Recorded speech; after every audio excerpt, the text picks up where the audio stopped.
siglos las ramas de este pensamiento, de este trabajo de Friedman? Tú encuentras en todas partes, por ejemplo, leyendo la Constitución chilena, tú encuentras pensamiento neoliberal detrás de una frase tras otra. O si tú analizas la educación, el sistema psicométrico, que todo depende del CIMSE y del PSU, si tú encuentras la manera de otorgar fondos para la investigación científica, todo eso depende de premisas del pensamiento neoliberal, que ha llegado a ser como las células de la vida social chilena. Y el proceso de reformación y limpieza, de vivir de una manera solidaria, va a ser lento y requiere, entre otras cosas, la sabiduría indígena. Es una tragedia que hay tanta pelea con los indígenas, porque los indígenas son una fuente de sabiduría que necesitamos para rescatarnos del occidentalismo, europeísmo exagerado que padecemos. Yo regreso a mi primer punto, que lo importante es la cosa, no la palabra. Si la gente habla en Aymara, hablan de amor, aunque no usan la palabra amor, usan su palabra. Luchamos contra tantos monstruos, porque entonces, bueno, ok, tendremos que sentarnos y identificar con más detalle a toda esta cosa, ¿no? Porque son muchos frentes de que serían estas ramas, ¿no? Sí. En donde nosotros tenemos que, con estas políticas públicas o con estos planes o ideas locas, como lo de los baños secos, lo voy a poner de nuevo como ejemplo en esto, realmente entren y penetren en contra de esta cuestión negativa que es la que necesitamos contrarrestar. Sí. Entonces, es un tema que nosotros llamamos la problemática de los puntos de crecimiento. ¿Dónde está la oportunidad para, como dicen los metodistas, para sumarse a la obra de Dios? Dicen mis amigos metodistas, no preguntar qué hacer en la vida, preguntar qué está haciendo Dios y sumarte. Pero ¿dónde está? No hay que hablar el lenguaje de religión, se puede usar otro lenguaje.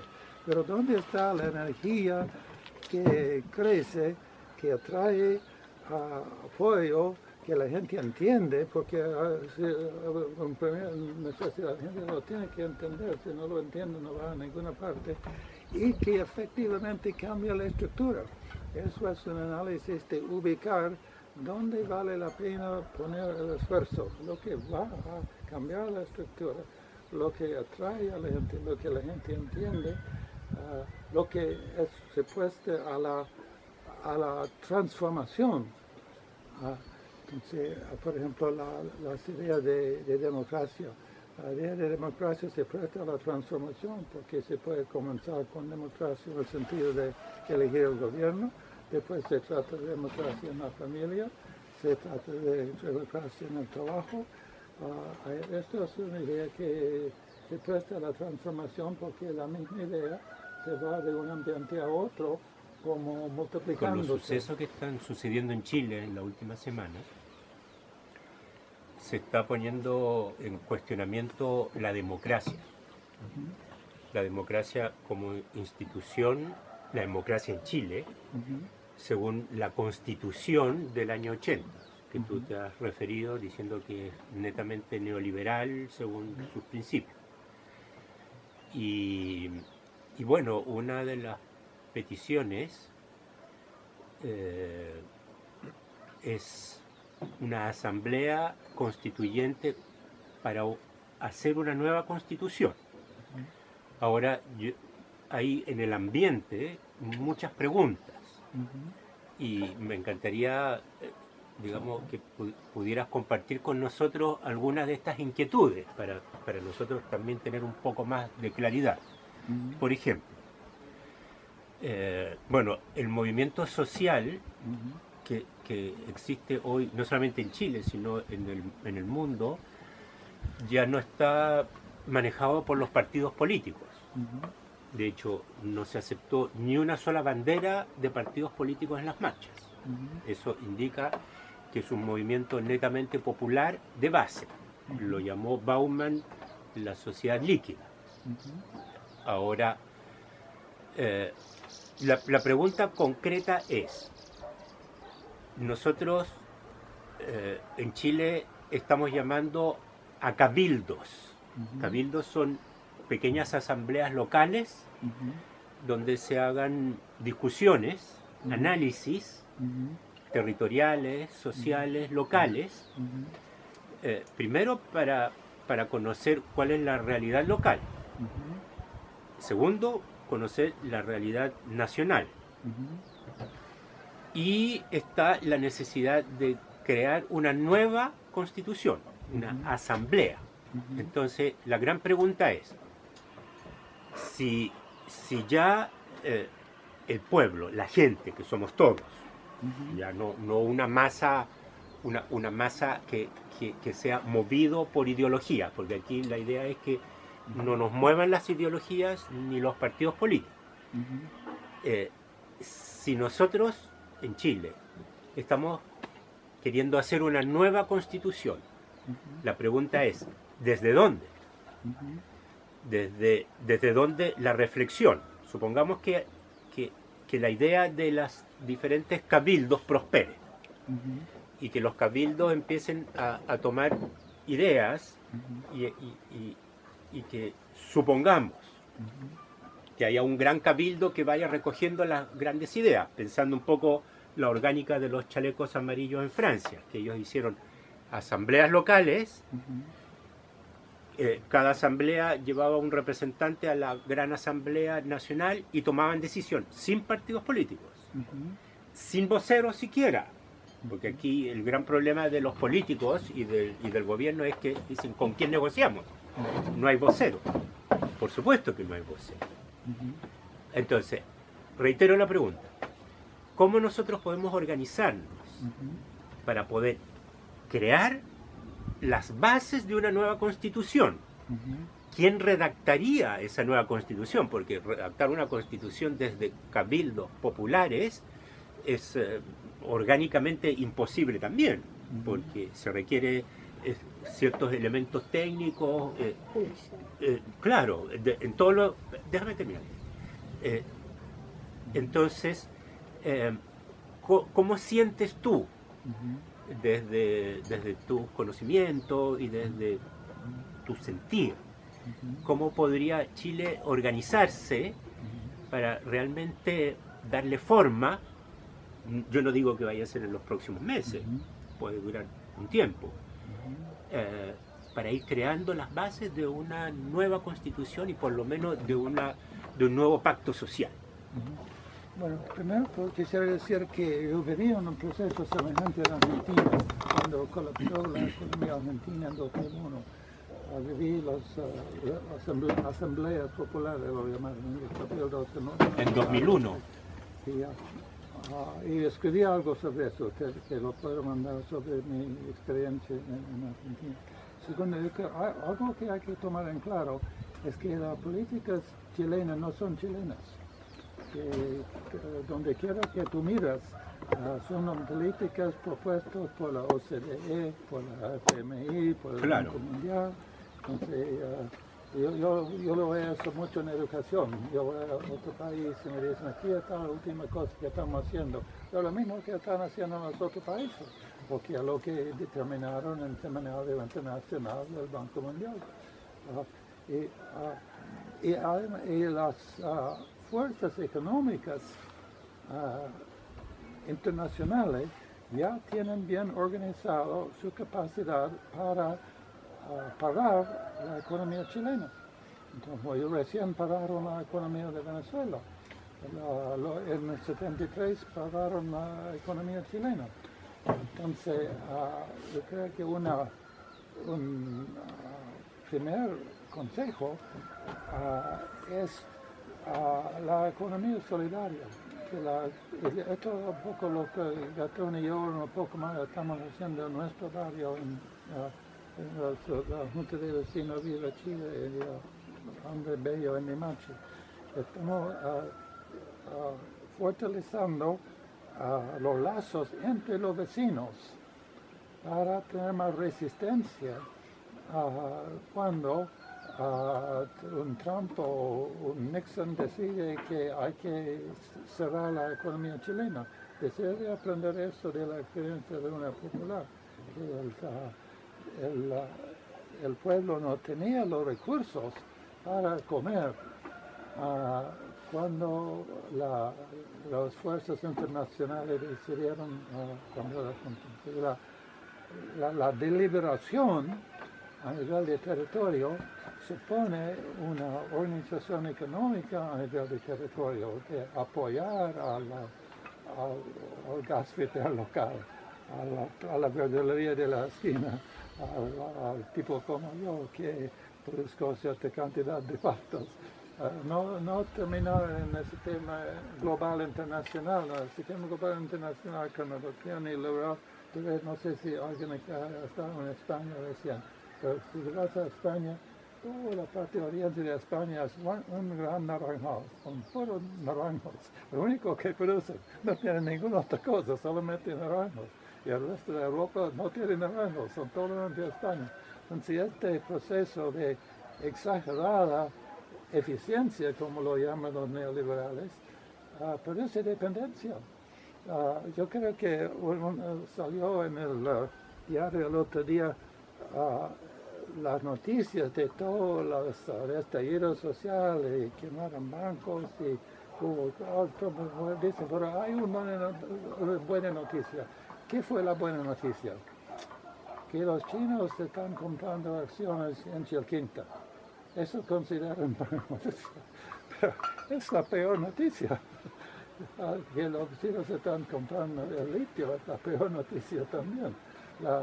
Si un cabildo abierto a nivel de territorio local va a tener fuerza, tiene que tener una base en alguna capacidad de autosuficiencia a nivel local. Eso eran los consejos. Yo creo que tengo en alguna parte un libro que se llama Desde abajo y desde adentro, que es una compilación de todo el esfuerzo local en la crisis argentina de 2001. Si lo encuentro, te lo puedo prestar. El capítulo mío lo tengo en forma digital, lo puedo enviar con el comercio local de lo que es la economía popular. No tenemos que comprar de a cuenta, que es propiedad de Walmart. Sí. Podemos votar un poco con nuestras propias acciones diarias a favor de la solidaridad local. Y eso me lleva inmediatamente a que como todo, ¿no es cierto?, los cambios empiezan por uno mismo. Si queremos cambiar esta sociedad y hacerla más solidaria, tenemos que cambiar nuestra conciencia, nuestros valores. Y esa es una pega no menor, porque ¿cómo lo hacemos, no? Cada cual en lo suyo no va a suceder. Entonces, aparte de pensar, siento yo, en hacer una economía solidaria, tendríamos que también empezar a pensar de cómo nos sanamos, Sí, de cómo hacemos siempre cita situaciones, a Gandhi, ¿no? dice conocer a ti mismo, Claro. domar a ti mismo, dar a ti mismo. Y es un paso previo a los cambios. Y yo creo que no es necesario que el 100% del pueblo tiene un nivel espiritual muy alto. Es suficiente que si hay una sal de la tierra, como dijo Jesús, si hay un número suficiente que puede hacer la diferencia, que un pueblo puede sobrevivir porque los solidarios compensan a los que son más atrasados en su generosidad. ¿Puedo hacer la última pregunta? En relación al proceso que se vivió el año pasado acá en Chile acerca de estas asambleas, en relación a lo que pregunta él, toda la información que se obtuvo para la nueva constitución. ¿Se acuerda que el año pasado se hicieron asambleas colectivas? La gente podía entrar a internet, a la página de la nueva constitución y llenar un formulario donde hacía proposiciones que no era la mejor forma, siento yo. Pero se puede usar esa información, es algún tipo de referente que nos pueda servir para una nueva constitución. Bueno, en cuanto a la tecnología, yo creo que la experiencia de Rosario, Argentina, Porto Alegre, Brasil es útil en el sentido de han sabido usar la tecnología para armar una especie de diálogo entre las asambleas locales y los técnicos. La asamblea local dice, queremos tomar esta decisión, pero no sabemos, porque no somos arquitectos, cuánto va a costar y cuánto va a durar el trabajo. Entonces, refieren a los técnicos dan las opciones, entonces el cabildo local decide, después eligen una persona que se llama guardián del presupuesto. Y el guardián del presupuesto tiene el trabajo de vigilar a los técnicos que cumplen la voluntad del pueblo. Hay muchas experiencias de México. De darle poder a esta economía solidaria en las poblaciones, en las villas, en las comunidades, llega un punto en el que la economía general, la macroeconomía, la definen igual los gobiernos, los sistemas, o como dice usted, el Banco Mundial. Entonces, ¿qué pasa cuando el Banco Mundial o el Estado, no sé, el gobierno de turno dice vamos a apretarle el cinturón, vamos a restringirlo? ¿Qué pasa con las economías solidarias? Porque el almacén, yo voy a comprar almacén, y porque es mi vecina, porque en el fondo estoy produciendo este intercambio, pero si él no se puede abastecer, porque el personaje que lo abastece él está regido por alguien mayor que también lo abastece él, ¿cómo se hace? ¿Cómo se sale de ese círculo vicioso? La economía solidaria nació como resistencia ante la dictadura, ampliamente rechazada por el sistema. El sistema había fracasado totalmente en cuanto a ellos. Entonces se defendieron con la economía solidaria y sigue como manera de defenderse contra el omnipotente poder internacional. Pero esto tiene que ser una decisión adrede. Si yo voy a comprar pan en la chacra, este pequeño panadería artesanal, voy a pagar un poco más si compro en la cuenta, que es sucursal de Walmart, una gran cadena internacional. Entonces, por ejemplo, en Holanda tienen algunas ordenanzas que favorecen a los pequeños negocios locales. Entonces, esta tiene que ser una política, porque los economistas te van a decir, y tienen razón, que el mercado puro va a favorecer el gran sistema que produce con mucho capital, mucha tecnología, mucho marketing, pero así perdimos lo que Habermas llama el mundo vivido.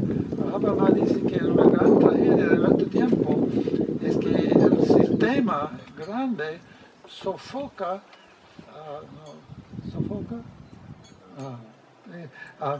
se está sofocando al mundo vivido local. Entonces todo depende del gran sistema, del mal donde hay marcas internacionales. Un mal es como cada otro mal, son puros sucursales de franquicias de las mismas cadenas internacionales. Pero los valores crecen a nivel local, los valores crecen en familia, en barrio.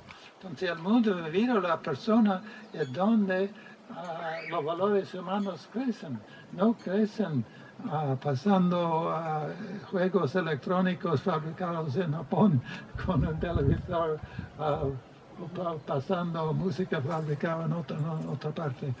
Entonces el local tiene que ser una decisión, tiene que ser favorecido y una gran estafa en este sentido fue lo que se llama el principio subsidiario, que el principio subsidiario fue inventado por el Papa para defender lo local, pero ahora es exactamente lo opuesto. Ahora usan la idea de subsidiario para definir la empresa privada. Entonces la gran empresa multinacional termina siendo beneficiario de la idea de subsidiario, porque el Estado no puede hacer nada que puede hacer el sector privado, esto es lo que el Papa quería cuando propuso la idea de subsidiario, pero es uno de muchos trucos. Este es el mundo lleno de trampas, como dice Fernando Atria Tremona, constitución tramposa. Entonces, por eso son necesarias muchas conversaciones para tratar de aclarar, porque el sistema se espantó mucho con la Unión Popular. Con el junio 68 en París se asustó mucho. Entonces se han instalado toda una serie de defensas y la economía solidaria es un intento adrede de crear cierta autonomía para que podamos defendernos en el caso que intentamos otra vez tomar a cargo de nuestras propias vidas y tenemos que defendernos contra un intento global de parar nuestros medios de vida.